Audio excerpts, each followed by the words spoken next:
প্রিয় বন্ধুরা, হাসরের ময়দানে যখন সবাইকে একত্রিত করা হবে তখন মাথার উপর সূর্য 3 মাইল দূরে থাকবে।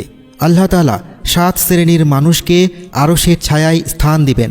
সেই 7 শ্রেণীর লোক কারা কারা হবেন আর হাসরের ময়দান কতটা ভয়ানক হবে জানতে হলে ভিডিওটি শেষ পর্যন্ত দেখুন।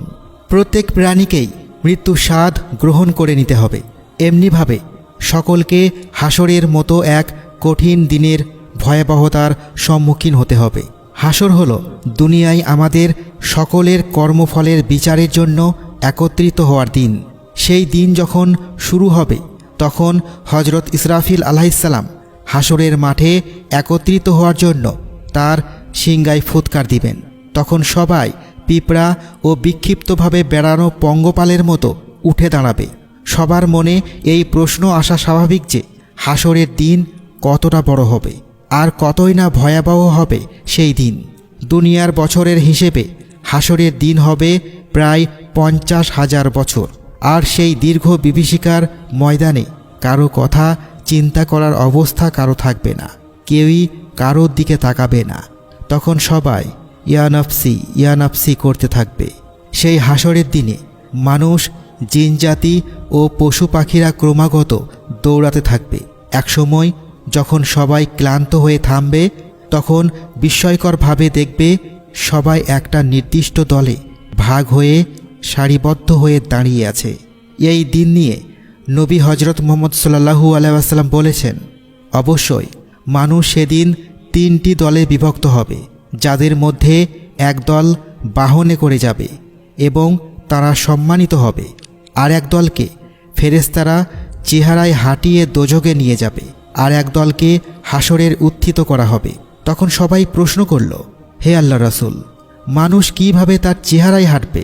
এর উত্তরে মহানবী সাল্লাল্লাহু আলাইহি ওয়াসাল্লাম বলেন, যে আল্লাহ পায়ে হাঁটাতে পারেন তিনি কি চেহারায় হাঁটাতে পারবেন না?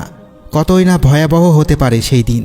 বিচার দিবসে মানুষের খুব কাছে সূর্যকে আনা হবে এবং এর দূরত্ব হবে মানুষের থেকে মাত্র 1 ফরসাখ বা 3 মাইল দূরে। এই সময় তাদের মাথা থেকে ঘাম গড়িয়ে পড়তে থাকবে। প্রতিটা মানুষ তাদের নিজস্ব আমল অনুযায়ী ঘামের ভিতর ডুবে থাকবে। এটা হবে কারোর টাকনু সমান, কারোর হাঁটুর সমান, কারোর কোমর সমান, আর কারোর মুখ সমান। সেই কঠিনতম দিনে আল্লাহ তাআলা 7 শ্রেণীর মানুষকে তার আরশের ছায়াতে স্থান দিবেন, যেদিন তার ছায়া ছাড়া আর অন্য কোনো ছায়া থাকবে না।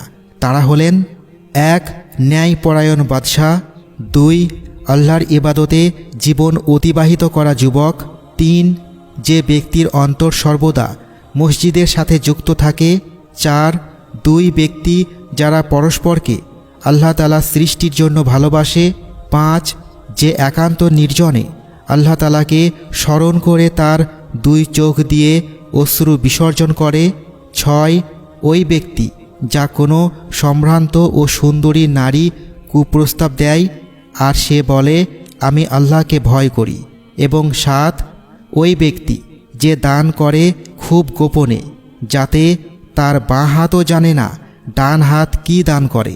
ওই দিন ঈমানদারদের চেহারায় উজ্জ্বল্য ফুটে উঠবে এবং তারাই সফল কাম, আর পাপী ব্যক্তিদের চেহারা হবে কালো।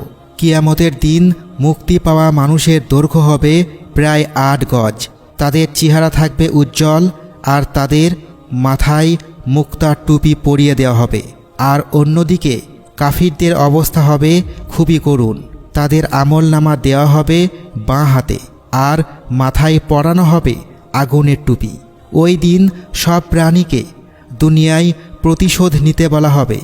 সকল জীবজন্তুকে মাটি হয়ে যেতে বললে তারা মাটি হয়ে যাবে।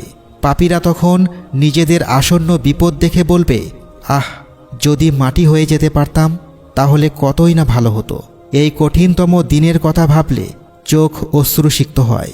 হে আল্লাহ, সেই কঠিনতম দিনে আমাদের সহায় হন এবং আমাদের জন্য জান্নাত সহজ করুন।